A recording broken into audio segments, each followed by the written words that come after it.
Assalamualaikum warahmatullahi wabarakatuh. Jumpa lagi dengan saya di channel Bukaladang.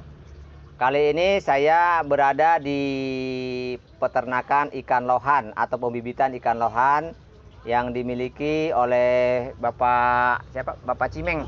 Bapak Cimeng, iya. Bapak Cimeng, boleh saya sedikit bertanya tentang bagaimana sih pertama Bapak Cimeng punya ide untuk menggunakan lahan itu untuk pembibitan ikan lohan?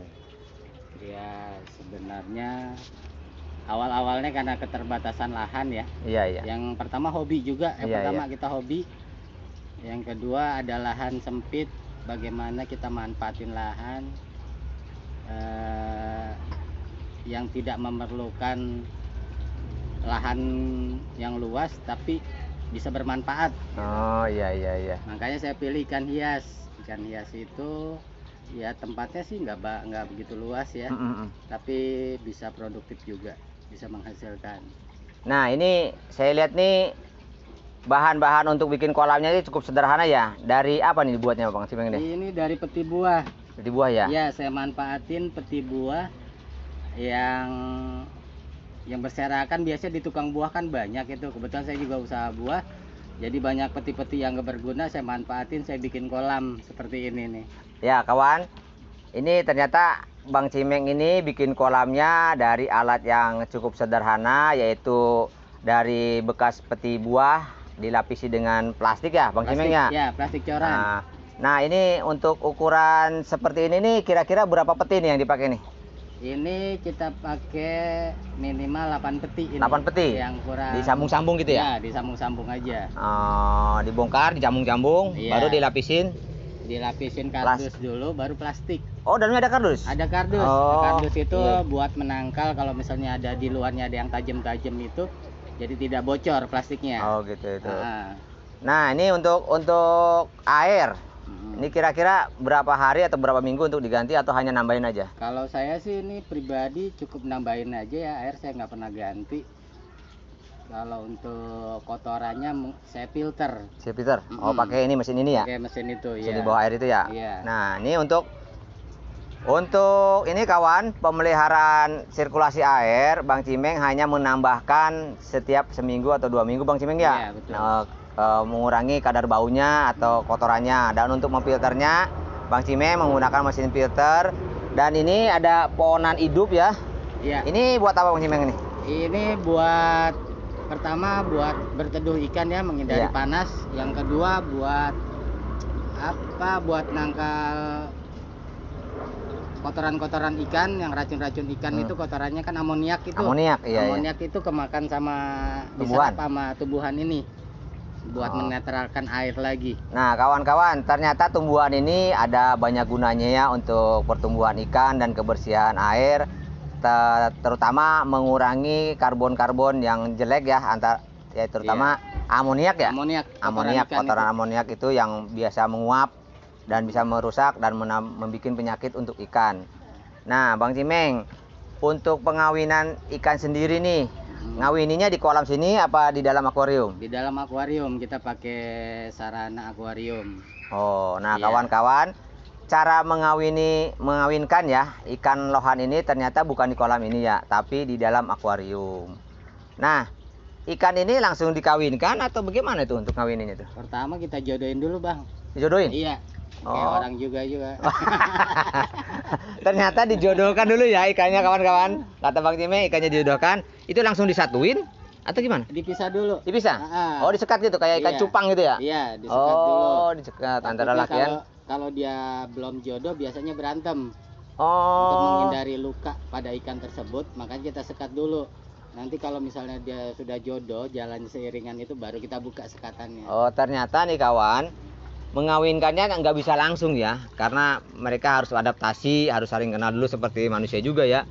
Dipisah dulu, setelah saling kenal baru disatukan. Nah, tuh untuk pembuahan antara yang perempuan dan laki itu kira-kira berapa minggu Pak Cimeng?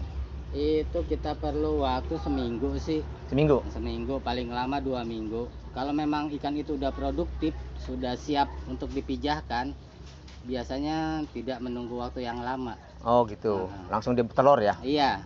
Nah untuk bahan untuk naruh telurnya nih, atau tempat bersarangnya nih, apa tuh yang dipakai tuh? Biasanya kalau orang-orang itu pakai wadah tanah liat ya.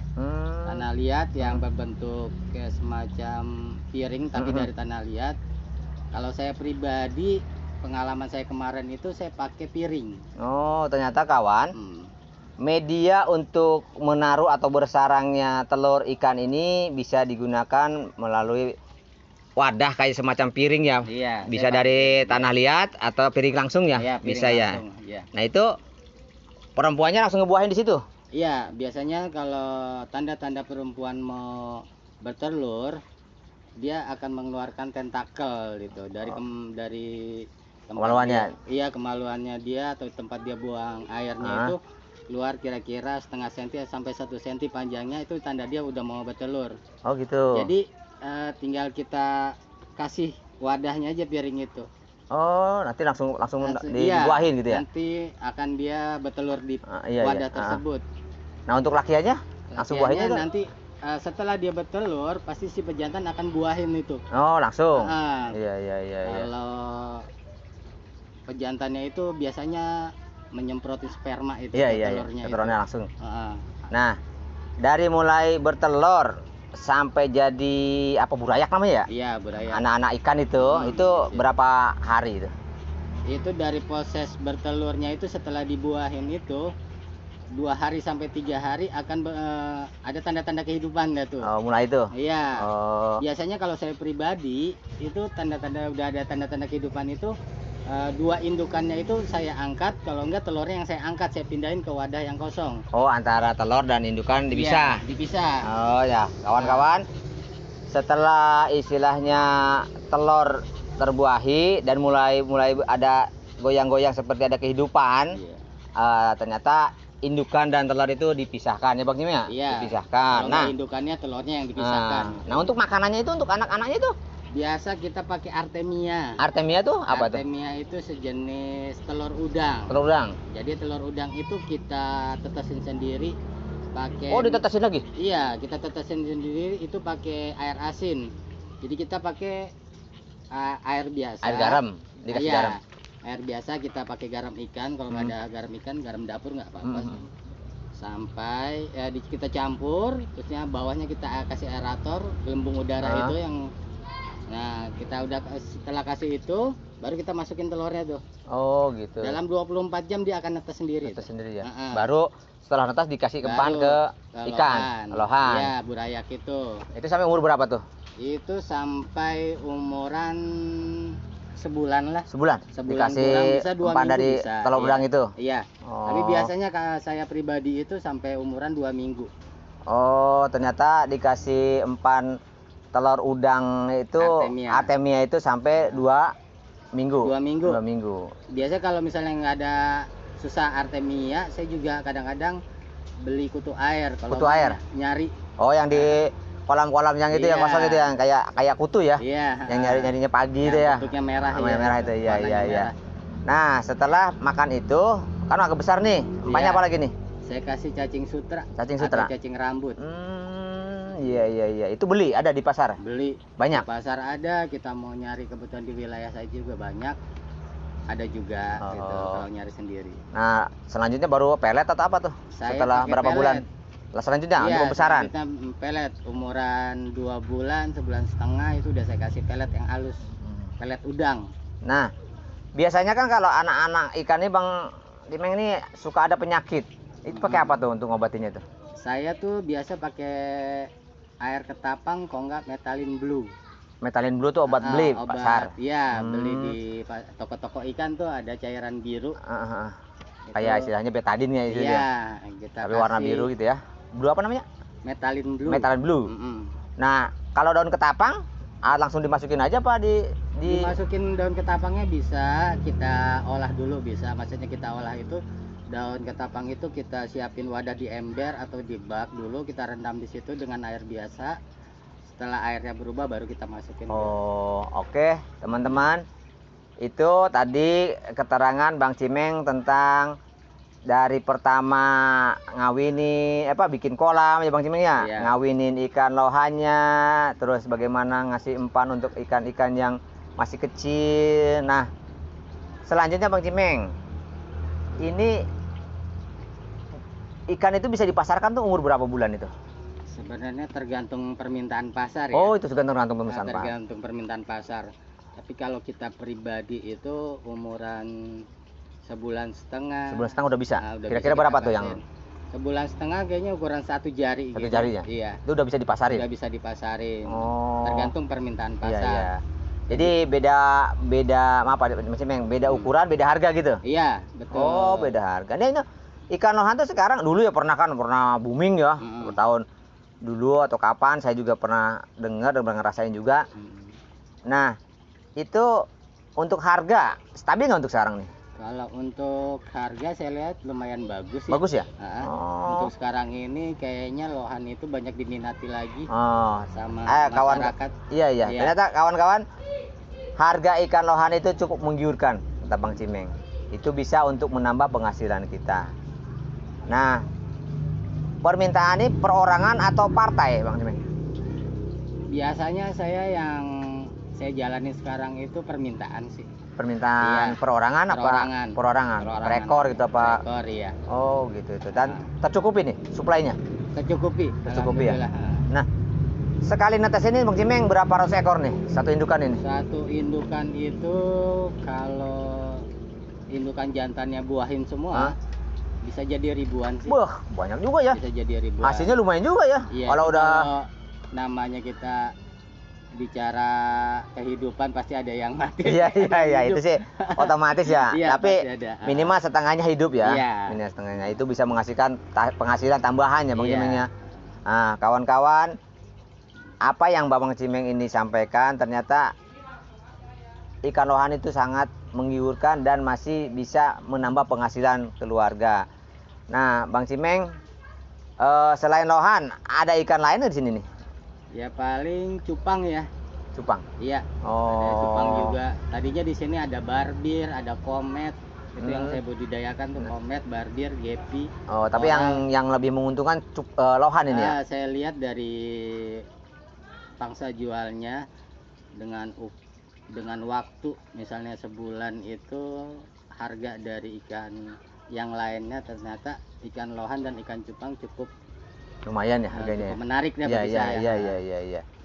Nah, Bang Cimeng, setelah Bang Cimeng menekuni bidang usaha ini, apakah Bang Cimeng ingin memperbesar usaha ini atau bagaimana? Ya, saya sih segala usaha itu pengennya besar ya, pengen berkembang, jadi nggak stuck di tempat aja.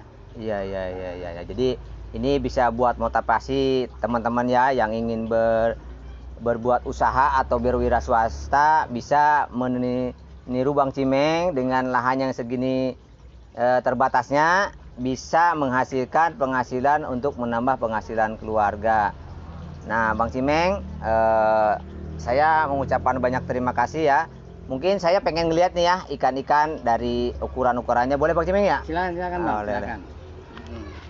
Oke kawan-kawan, kita ingin melihat Bang Cimeng ikan-ikannya bagaimana, ukurannya bagaimana, dan cara mengawinkannya juga boleh kita lihat nanti ya. Oke kawan, silakan.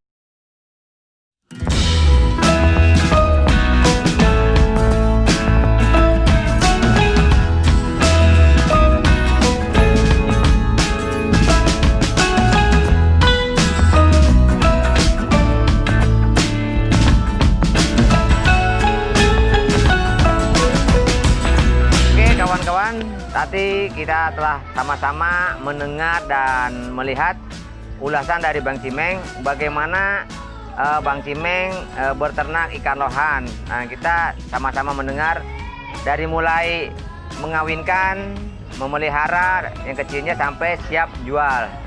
Nah, untuk teman-teman semua yang ingin memelihara dan ingin membeli ikan lohan ini, teman-teman bisa menghubungi nomornya Bang Cimeng yang tertera di bawah ini. itu Bang Simen hanya menerima kedatangan tanpa bisa mengirim ya, karena waktunya belum ada. Jadi silakan yang membutuhkan ingin membeli, silakan datang ke tempat Bang Simen dengan menghubungi nomor telepon tersebut di bawah ini. Oke, Bang Simen, terima kasih atas waktunya. Semoga usaha Bang Simen semakin lama semakin besar dan berhasil, bisa lebih seperti orang-orang yang punya perusahaan besar. Oke, Bang Simen, terima kasih. Kawan-kawan, sebelum berpisah, jangan lupa klik like, komen, dan subscribe-nya. Teman-teman, sekian. Berdoa, berusaha, penuh inspirasi, dan tetap semangat. Assalamualaikum warahmatullahi wabarakatuh.